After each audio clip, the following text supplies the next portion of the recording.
Mara daw na adlaw sa inyo mga par. Nakatesting na ba kamo mag-barbecue ng tuway? Kung waya pa, aw pareho kita. Amo nang atong testingan. Kay nakakita magita sa Facebook na ila tag-barbecue. Amo nang ato sab testingan. Bali taglapuhan na daw na ko gikan mga par. Pagkatapos paglapwa, gimarinit dadyon. Tapos gituhog-tuhog na dadyon ako. Kay barbecue man lagi.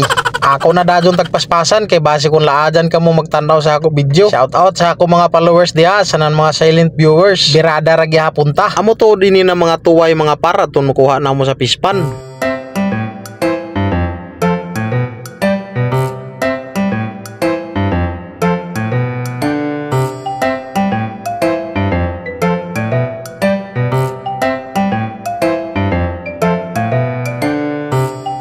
Jari na, hapit na gadun maluto, humut-humut na, bali-balihon lamang nato para dili mapagod. Ato na dun pahiran ng sos na gimarinitan para juicy ra ba pagkabirada ba. Aw, uno pa yato taghuyat, mga una ta. Aw, jari pa sos na hayang-hayang, gana ra pagkabirada.